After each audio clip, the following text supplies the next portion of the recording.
인공지능이 우리 삶에 정말 깊숙이 들어왔잖아요. 그러다 보니 이제 새로운 규칙이 필요한 시점이 된 거죠. 오늘은 바로 그 규칙에 대한 이야기인데요. 특히 우리나라, 한국이 생명이나 안전에 아주 큰 영향을 줄 수 있는 AI를 어떻게 구분하고 관리하는지 한번 제대로 파헤쳐 보겠습니다. 이게 왜 그렇게 중요한 문제인지 바로 와닿게 한번 상상해 볼까요? 만약에 AI가 여러분의 입사를 거절할 수 있다면 어떨까요? 이렇게 질문을 던져보면 문제가 훨씬 현실적으로 다가오죠. 자, 상상해 보세요. 정말 꿈에 그리던 회사에 지원한 겁니다. 서류를 제출했는데 첫 단계에서 여러분의 이력서를 보는 건 사람이 아니에요. 바로 AI 알고리즘이 여러분의 경력, 학력, 자격증 같은 것들을 쫙 훑어보는 거죠. 그리고 정말 순식간에 결정이 나옵니다. 탈락. 그 어떤 사람의 검토도 없이요. 바로 이거예요. 이렇게 AI의 결정이 우리 인생의 아주 중요한 기회에 직접적인 영향을 미칠 수 있다는 거죠. 바로 이런 시나리오를 생각해보면 왜 우리가 모든 AI를 똑같이 취급할 수 없는지 바로 알 수 있죠. 어떤 AI한테는 훨씬 더 엄격한 기준이 필요하다는 겁니다. 핵심은 이거예요. 모든 AI가 똑같이 만들어진 게 아니라는 거죠.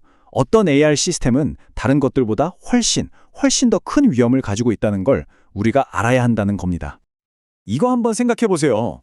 그냥 일반 승용차랑 수십 명의 아이들을 태운 스쿨버스에 똑같은 안전 규정을 적용할 수는 없잖아요. AI도 마찬가지예요. 나한테 음악 추천해주는 AI랑 환자를 진단하는 AI는 그 책임의 무게가 완전히 다르죠. 여기 보시는 것처럼 왼쪽은 음악 추천이나 스팸 필터처럼 우리 일상에서 흔히 쓰는 AI고요. 오른쪽은 신용 점수를 매기거나 의료 진단을 하는 것처럼 영향력이 훨씬 큰 바로 고용량 AI의 예시들입니다. 결국 목표는 이거예요. 생명, 안전, 그리고 우리의 기본적인 권리에 대한 중대한 위험을 관리하는 것. 바로 이게 더 강력한 AI의 특별한 규칙을 만드는 근본적인 이유인 거죠. 잠재적인 피해를 미리 막고 관리하는 게 핵심입니다. 자, 그렇다면 한국은 이 문제를 구체적으로 어떻게 풀고 있을까요? 바로 2단계 안정 테스트라는 아주 구체적인 법적 틀을 만들었는데요. 이게 뭔지 한번 자세히 들여다보죠. 자, 법 얘기를 하려면 먼저 뭘 규제할 건지부터 명확히 해야겠죠? 우리나라 인공지능법에서는 인공지능 시스템을 이렇게 정의하고 있어요. 소프트웨어를 통해서 추론, 학습, 판단 같은 기능을 구현하는 시스템. 앞으로 우리가 나눌 이야기의 가장 기초가 되는 정의라고 할 수 있습니다. 여기서 가장 중요한 게 바로 이 2단계 테스트입니다. 첫 번째 단계는 이 AI가 특별히 지정된 고위험 분야에서 사용되는가 이걸 먼저 보고요. 두 번째 단계는 그 사용 목적이나 방식이 실제로 우리의 생명이나 신체 안전 또는 기본권에 심각한 위험을 초래하는가 이걸 판단하는 겁니다. 그리고 진짜 핵심은 바로 이겁니다. AI가 고영향으로 분류되려면 이 두 가지 조건을 하나만이 아니라 모두 충족해야 한다는 거예요.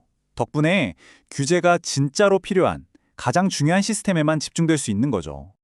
자, 그럼 이제 한국이 고위험 분야로 콕 집은 그 영역들이 어딘지 한번 살펴볼까요?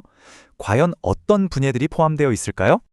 와, 이 목록을 한번 보세요. 에너지, 먹는 물, 보건의료부터 시작해서 채용, 교육, 교통수단까지 정말 우리 사회의 가장 중요한 기반시설과 서비스가 거의 다 포함되어 있다는 걸 한눈에 알 수 있죠? 이거 기억나시나요? 우리가 맨 처음에 이야기했던 시나리오요. 바로 그 채용 분야가 여기 딱 들어가 있죠. 이건 AI가 공정한 기회라는 우리의 기본권을 침해할 수 있는 위험을 직접적으로 다루고 있다는 뜻입니다. 또 다른 구체적인 예를 볼까요? 바로 보건의료 분야인데요. 여기서는 AI의 아주 작은 오류 하나가 환자의 생명을 위협하는 오진으로 이어질 수 있어요. 이건 말 그대로 생사가 걸린 문제인 거죠. 그리고 이 범죄 수사 예시는 AI가 어떻게 우리의 기본권을 침해할 수 있는지 정말 강력하게 보여줍니다. 만약에 결함이 있는 안면 인식 기술이 아무 잘못 없는 시민을 범죄자로 지목하는 상황, 상상만 해도 끔찍하죠. 자, 이제 잠시 한 걸음 뒤로 물러나서 더 큰 그림을 한번 볼게요. 이게 왜 단순히 한국만의 문제가 아니고 전 세계적인 과제인지 말이죠. 이런 규제가 단순히 이거 하지 마세요 라고 금지하는 것만은 아니에요. 오히려 고영향 AI를 만드는 개발자들한테 데이터는 믿을 수 있게 확보해라, 기술적으로 안전하게 만들어라, 투명성을 지켜라 같은 구체적인 의무를 주는 거죠. 더 안전한 시스템을 만들도록 유도하는 겁니다. 한국의 이런 접근 방식이 혼자만 하는 특별한 움직임은 아닙니다. 이건 유럽연합이나 미국 같은 다른 나라들도 다 같이 고민하는 인공지능에 대한 신뢰를 어떻게 만들 것인가 라는 거대한 세계적인 흐름의 일부라고 보시면 돼요. 오늘 우리는 한국의 사례를 통해서 그 답을 찾아가는 과정을 살짝 엿봤습니다. 하지만 AI 기술은 앞으로도 계속 더 강력해질 거예요. 그렇다면 이 질문은 앞으로도 우리 모두에게 계속해서 던져지겠죠? 우리의 미래를 만들어갈 이 규칙들, 과연 누가, 그리고 어떻게 만들어야 할까요?